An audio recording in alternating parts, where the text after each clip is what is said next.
பிரியமானவர்களே, இயேசுவின் நாமத்தில் உங்களுக்கு என் அன்பின் வாழ்த்துக்கள். இந்த நாள் உங்களுக்கு விசேஷமான நாள். எப்படி சொல்றீங்கன்னு நினைக்கிறீங்களா? உங்க வாழ்க்கையில் ஒரு அற்புதம் நடக்க போகிறது. என்ன அற்புதம் அப்படின்னு கேட்குறீங்களா? ஒரு விடுதலை. ஏதோ ஒரு காரியத்தில் உங்களுக்கு விடுதலை தேவை இருக்குல்ல. சிலருக்கு பாவத்திலிருந்து விடுதலை வேணும், சிலருக்கு வியாதியிலிருந்து விடுதலை வேணும், சிலருக்கு கடன் பிரச்சனை விடுதலை வேணும், சிலருக்கு பயத்திலிருந்து விடுதலை வேணும், சிலருக்கு இந்த பிரச்சனையிலேருந்து விடுதலை வேணும்.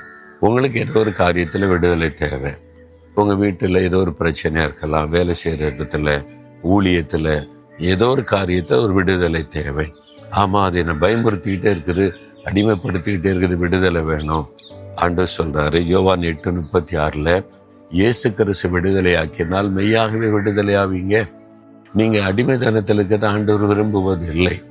அதுலேருந்து விடுதலை பெற்று ஒரு விடுதலையின் வாழ்க்கை. அதாவது பாவம் மன்னிக்கப்பட்டு ரட்சிக்கப்பட்ட சந்தோஷமாக இருக்கு, உண்மைதான். அது மட்டுமல்ல, சரீரத்தில் ஒரு விடுதலை வேணும்ல. ஒரு வியாதி பலவீனத்தினால ஆவியில் ஒரு ரட்சிப்பின் சந்தோஷம் இருக்கு, சரீரம் பாதிக்கப்பட்டிருக்குல்ல, அதில் ஒரு விடுதலை தேவை தானே.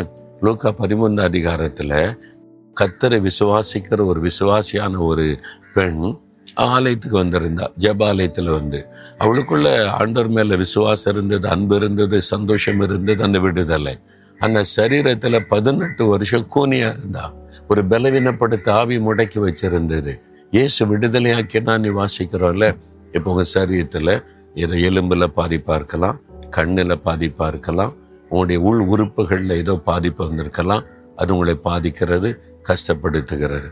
அதுலேயும் இயேசு விடுதலை கொடுக்க விரும்புகிறார். நீங்க அதை விசுவாசிக்கணும். பயம், ஒரு கலக்கம், கடன் பிரச்சனை, இந்த தேவை, ஒரு விடுதலை இல்லாமல் ஒரு பயப்படுகிற சூழ்நிலை. வேலைக்கு போனாலே பயமா இருக்கு, பிசினஸுக்கு போனாலே பயமா இருக்கு, கடன்காரங்க வந்துருவாங்கன்னு பயமா இருக்கு, இவங்க பயமுறுத்துறாங்க. அப்படிப்பட்ட ஒரு வாழ்க்கை வாழ ஆண்டவர் நம்ம அழைக்கலை. எப்பவும் சந்தோஷமா மன மகிழ்ச்சியா ஒரு விடுதலையின் வாழ்க்கை. அது எப்படி பெற்றுக்கொள்வது? இயேசு கிறிஸ்து. அதுக்கு தான் அவர் சிலுவையில மரித்தார். அந்த சிலுவையை பார்க்கும் போதெல்லாம் அது ஒரு வெற்றியின் சின்னம், ஒரு விடுதலையின் சின்னம். அதுல இயேசு ஜெயித்துட்டார். பாவத்தை, பிரச்சனைகளை, போராட்டங்களை, பிசாசை ஜெயித்து வெற்றி சிறந்தார். அப்ப நீங்க அந்த சிலுவைக்கு முன்னால, சிலுவையில் அறையப்பட்ட இயேசுக்கு முன்னால எனக்காக சிலுவையில வெற்றி சிறந்தீங்க, எனக்கு விடுதலை கொடுங்க, இந்த காரியத்துல விடுதலை வேணும்.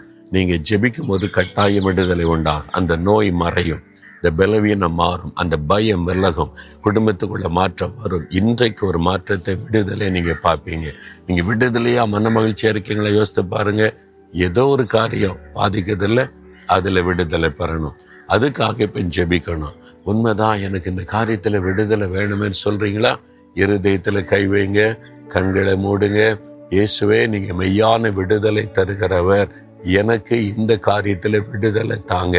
இந்த பயத்திலிருந்து, கடன் பிரச்சனையிலிருந்து, வியாதி பலவீனத்திலிருந்து, இந்த போராட்ட பிரச்சனை விடுதலை தாங்க. இயேசுவின் நாமத்தில் விடுதலை தாங்க. நீங்க ஜெபிக்கிற காரியத்தில் இயேசுவின் நாமத்தில் விடுதலை உண்டாவதாக. இன்றைக்கு அந்த விடுதலை நீங்கள் காண்பீர்களாக. இயேசுவின் நாமத்தில் ஆமேன், ஆமேன்.